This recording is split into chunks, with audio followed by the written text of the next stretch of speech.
She said it with a smirk. Her voice carried no apology, just that bratty satisfaction she'd mastered since childhood. Oops, my bad. Guess you should have helped me with that 29 grand. The laptop hissed, drowned, sparks snapping as it sank. My mother's voice chimed in almost on cue, sugar-coated poison. It's just an accident. Don't be dramatic.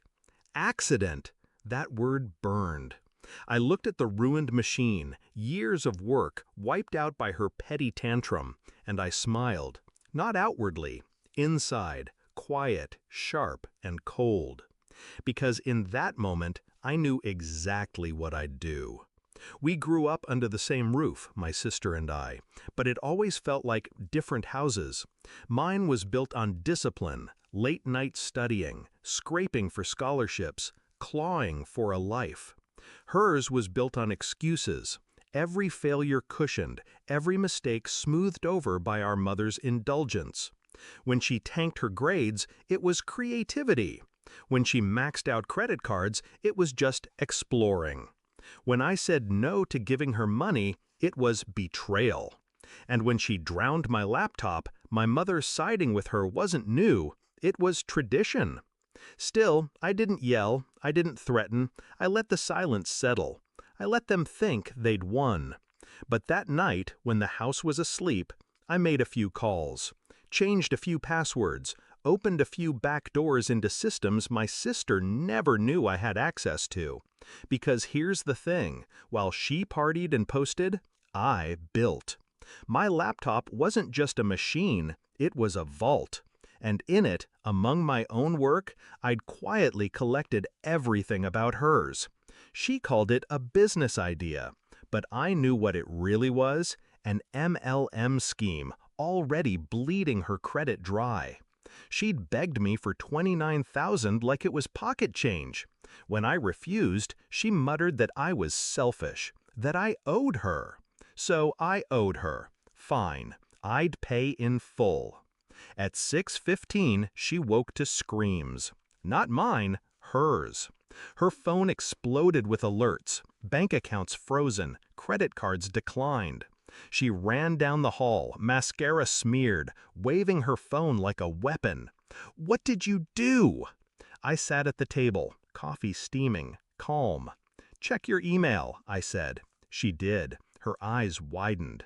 Every unpaid loan, every scam she'd bought into, every debt hidden from our parents, forwarded directly to their inboxes. Creditors copied.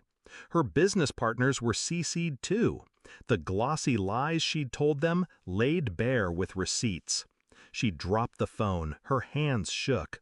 "You ruined me!" I finally looked up. My voice was steady, quiet. "No, you ruined yourself. I just turned on the lights." The fallout was fast. By noon, my parents' phones were buzzing non-stop. Calls from banks, lawyers, angry investors. My sister sobbed, begged them to fix it, to shield her. But this time, even they couldn't deny what was in black and white.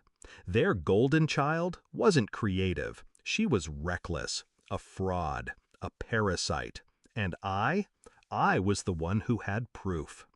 That night, the house felt different. Silence clung to the walls.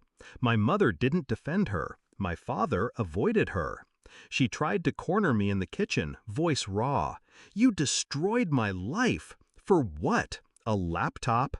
I leaned in, so close she could feel my breath. "No, for years." She froze, because she knew. It wasn't about the laptop. It was every sneer, every demand, every time she leaned on me like I existed to carry her weight. The laptop was just the last straw. The next week, creditors came knocking. She lost her car, her business, her friends. The family name she used to brag with became a liability. And me? I kept moving forward. New laptop, new locks, new distance. My parents tried, weakly, to guilt me. "She's your sister." I just smiled. Exactly.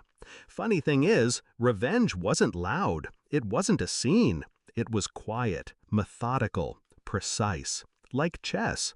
She made her careless moves, and I waited, patient. Then, one morning at 6:15, the board flipped, and all her pieces scattered. Now when she passes me in the hall, her eyes drop. She doesn't smirk, she doesn't speak, she knows better. And me? I sip my coffee, open my new laptop, and keep working. Because revenge isn't rage, it's clarity, it's silence. It's watching the ones who called your loss an accident choke on the consequences they never thought would touch them. I didn't destroy her, I simply stopped saving her. And that was enough.